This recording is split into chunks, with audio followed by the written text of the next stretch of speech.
Yesterday upon the stair, I met a man who wasn't there. The man at the bar said to me, nursing a fresh 2 fingers worth of kettle vodka in a tumbler he cradled between his thick, calloused fingers. He wasn't there again today. Oh, how I wish he'd go away, I answered, drawing his sleepy but surprised gaze from the basin of his drink. Antigonish by William Hughes Means, that's what you were quoting, right? He studied me for a moment as if seeing me for the first time and trying to size me up. Most of the terminal drunks who typically dragged their sorry carcasses into the tavern this time of night amused themselves by ogling my tits or hitting me with slurred promises of unimaginable sexual pleasure. Not this guy. John was his name. His first name, anyway. Or at least, that's what he told me. I didn't know his last one. Didn't really care. When he said nothing, I rolled my eyes and turned away, grabbing beer mugs off a drying rack by the sink beneath the bar and mopping beads of residual water away with a hand towel. Forget it, I muttered. Why try to carry on an intelligent conversation, much less a literary one, with someone who'd pretty much polished off a fifth of vodka all on his own, all in less than 2 hours? What's your name? He said. Mel, I replied. Short for Melanie. No one calls me that except my dad. He'd asked me this before, and I'd answered him the same. I waited to see if there was any dawn of recognition in his face at the words. Wasn't the least bit surprised when there wasn't. You drink, Meg? He asked. He'd called me Meg every time, too. I held up the mug in one hand, the towel in the other, gave both demonstrative little shakes. Not while I'm on duty. I didn't tell him I never drank, because my old man was a drunk. And even though he'd been clean and sober for 7 years now, once upon a time he'd like to get into the Pabst Blue Ribbon and then slap me and my mother around for shits and grins. I had never tasted alcohol. I worked in the bar, so I would never forget the hot stink of booze on his breath, and how much I hated him still for that. John nodded once, fingered his glass again, and tossed back the entire dollop in a solitary swallow. That's good, he told me, his gaze wandering distantly toward a nearby pale water ring stained into the top of the bar. I wish I'd never started. Maybe then they'd leave me alone. I glanced around the pub. It was a Tuesday, almost midnight, almost closing time. Besides John on his bar stool perched before me, the place was pretty much empty. A couple of kids with greasy hair and too many crude tattoos to have earned them any place but prison loafed in a far corner, shooting pool and drinking beer. They had one girl between them, a bleach blonde in a too tight denim miniskirt who didn't seem to mind the 2-to-1 odds. Figuring what the fuck, I had nothing better to do. I took the bait and walked back over to John. He had that cast in his eyes, a tone in his voice that my chronic drunks sometimes affect when they want to get nostalgic or wax rhapsodically. Maybe who would leave you alone? I asked. Probably his family, his old lady and kids. He was wearing a wedding ring. Old ladies, kids, and chronic alcoholism seldom mixed company amicably. He looked at me. The Periphery people. I blinked at him, wondering if I'd heard him right. The who? Still he studied me, his gaze unwavering, surprisingly steady in fact, given the amount of booze he'd been knocking back that night. Periphery people, he said again, pronouncing the words slowly, carefully, as if each was a delicate crystal vase he was trying to swaddle in newspaper before packing away in a box in the attic. Although they're not really people. Not like you and me. I don't know what the hell they are. He blinked, his eyes growing cloudy again, and he looked away. Never mind. You can't see them.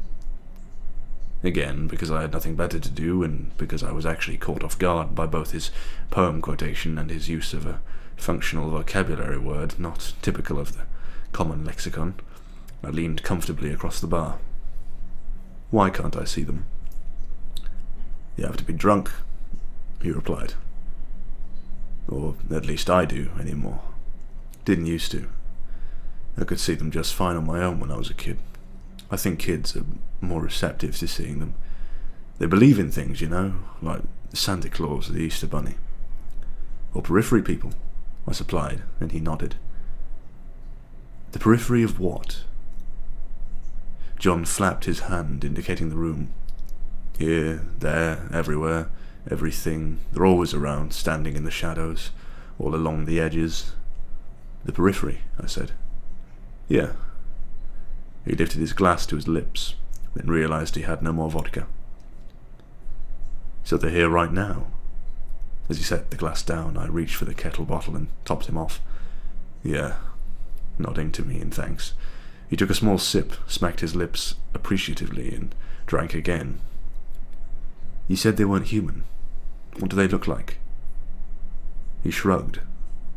They're tall, really tall, like 7 or 8 feet high. They wear cloaks, hooded cloaks, with cowls covering their heads. Cloaks, cowls, periphery, and poetry. I was beginning to wonder if this guy, John, wasn't your typical chronic drunk at all, but something more tragic. I made a show of glancing around, brows raised. There were plenty of shadow-draped edges and corners in the dump where I worked. Not one of them seemed to be harbouring a 7-foot-tall giant-hooded man with a cowl over his face. You can't see them, he told me. Because I'm sober. Yeah, but they're hideous. He shuddered, though whether this from his admittance or the drink, I wasn't sure. Their faces are flat. There's nothing there. No eyes, no nose, only a mouth, round and gaping, taking up almost the whole front side, ringed with teeth. God, lots and lots of teeth, rows of them, going backward down their throats just like a shark. The colour drained somewhat from his face, leaving him with a sort of putty-coloured pallor. They like to eat, you see. Maybe it was the unspoken body language that seemed to suggest this poor son of a bitch was really buying the snow cone machine he was selling to the Eskimos. Whatever the reason, I found myself simply staring at him and fighting the urge to shiver. Eat what? I asked, my voice uncharacteristically small. His expression shifted, growing grim, his eyes round and earnest. He whispered one word in reply to me. Souls. I expected him to say something like human flesh, maybe even brains, or perhaps spleen, appendix, right little toe. This, however, caught me by surprise. Souls? I asked. They latch on to the back of your head with their teeth. Then they wrap themselves around you, make you carry them around like that while they glut themselves. Sometimes they take a little, sometimes they take a lot. Depends on how hungry they are. The cracked vinyl seat cover beneath his ass creaked as he shifted his weight, pivoting to glance behind him. With a nod, he pointed out the menage a trois in situ playing pool. You see that girl over there? Yeah.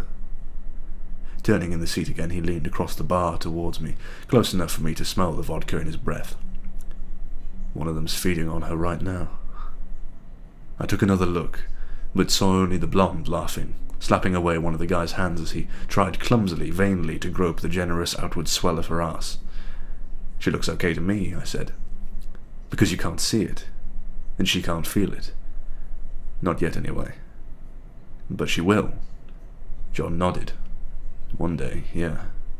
She'll find out she has cancer, or AIDS, or maybe she'll step off the curb at the wrong time and get ploughed into by a bus, or have a psychotic break and shove a 7-inch long butcher knife through her husband's sternum while he's sleeping one night. But not at first. That comes later. I've seen it. No, at first, she'll just be sad. Sad. I repeated this, brow raised. You ever feel like everything in the world's gone wrong? Like you can't do anything right? Like the world is nothing but a big pile of dog shit and you're just a smear in the fecal matter taking up space? That kind of sadness, that sort of despair, that's what they leave you with once they've eaten enough of you, enough of your soul. From there, it only gets worse. Because that sorrow, that unhappiness, it must smell good to them, draw them somehow. They're always with you after that, like a pack of wolves fighting over you, for their chance to latch onto your skull and drain you dry. I've been tending bar for a long time, for 7 years, starting about the time my mother had died and my dad had first sworn on her deathbed that he'd go clean, and then had shocked the glorious ever-living shit out of me by sticking to it. I've heard a lot of stories, yarns woven by a lot of guys far more wasted and crazy and pathetic than John, but for some reason I couldn't just bob my head and cock that condescending smirk that I usually reserve for someone shit-faced and rambling, the in one ear and out the other look, I call it. "They've fed from you, you know," he told me pointedly. I felt a chill down my spine, slithering and unnerving, like a live eel dropped down the back of my t-shirt. Managing a hoarse bark of laughter, trying my damnedest to sound dubious, I said, "What?" He nodded. "How can you tell?" His eyes found mine, round, sorrowful, nearly sheepish. "You know the poem. You haven't always been a barmaid." Normally that antiquated and decidedly misogynistic term, barmaid, might have made me bristle, but this time, instead, it only sent another of those unpleasant little tremors racing down from the nape of my neck towards my arse. "No," I said in slow admittance. "I was a teacher. English literature, high school. World civilization," he said, by way of introducing himself in ex-career fellowship. "At the university, I had tenure and everything." We studied each other for a long, quiet moment. "Something happened," he said. "Something that changed you. Maybe a moment you can't quite put your finger on or remember, but it's there. And in that moment, whether you knew it or not, a part of your soul was gone." "My mother died," I said. "My dad's on disability. He can't get around. I have to be home in the daytime with him. There's no one else who can take care of him." "Feels like your life's being sucked right out of you sometimes, doesn't it?" John asked. And when I nodded, hesitant, the corners of his mouth hooked in a brief, bitter smile. "Because it is." A glance beyond my shoulder, split second but pointed. "There's one behind you right now." I whirled, eyes wide, but saw only rows of liquor bottles and phalanxes of cocktail glasses lined up dutifully along the shelves. "It's not feeding," he continued. "Not yet, anyway, but it wants to. And there's only one way to stop it." "How?" I asked. As ridiculous as this whole thing sounded, I couldn't help but believe him. There was such a tremendous, sorrowful sincerity in his face, his eyes. It was as if all the booze had been wiped from his system and he was sober again, brutally, helplessly so. He leaned towards me. "You have to see them." His hand draped against mine, his skin dry and warm. "If you can see them, they'll leave you alone." Another fleeting, humorless smirk. "No sport in it for them, then." As he drew back his hand, he shifted on his stool again, letting his feet fall heavily to the floor. I shook my head, as if snapping out of a trance. For the first time I realized we were alone in the bar. The trio of pool players, along with their invisible, soul-sucking new friend, had left. "You ever see a movement under the corner of your eye?" John asked, fishing his wallet from his back pocket and dropping a pair of 20s into the bar.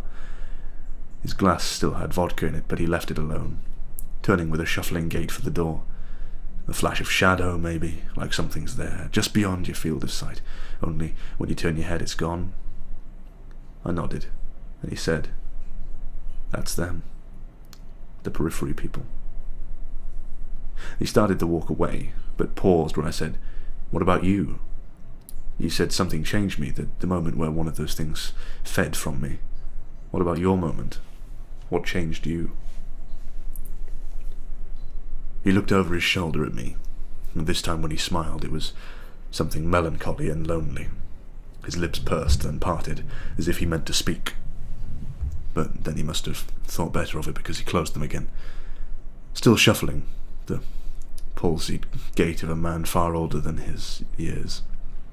John turned again and walked away, leaving the bar without another word. I locked up behind him. The heavy sound of the deadbolt sliding home as I turned the key as sharp and loud as a gunshot. I tried to laugh it off, to tell myself he was just a crazy drunk, that he'd been spewing vodka-infused bullshit he wouldn't even remember come the morning. But then as I started to turn away from the door to face the bar again, I thought I caught a glimpse of something reflected in the glass, a looming shadow directly behind me, standing just along the peripheral edge of my vision. With a startled gasp, my heart jackhammering in sudden, bright fear, I whirled around, pressing myself back into the door. I was alone. At least to my sober eye. "There's one behind you right now," he told me. "It's not feeding, not yet anyway, but it wants to." I thought of how he described them, their ghoulish mouths ringed with teeth so they could latch on and hold tight. Again I wanted to dismiss it, and him, as utter bullshit, and again I couldn't suppress an uneasy shiver just the same. "There's only one way to stop it," John had told me. "You have to see them." I returned to the bar and stood beside the seat he'd only recently vacated. His last shot of kettle remained where he'd left it, and I reached for it now, lifting the glass in hand, giving it an experimental sniff. I'd never tried vodka before. I'd felt neither the urge nor desire to drink myself into a stupor. If you can see them, they'll leave you alone. No sport in it for them, then. Bracing myself, I drew the glass to my lips, tossed my head back and swallowed. Having drained it dry, I leaned forward, poured another and drowned it. Poured another and downed it. Then a third, then a fourth. After the fifth, as my mind started to grow murky, and the shadows in every corner of the room seemed to grow elongated and sinister somehow before my eyes, becoming nearly human in shape, creeping closer to me, slowly but surely, I took a seat on the bar stool and waited to see.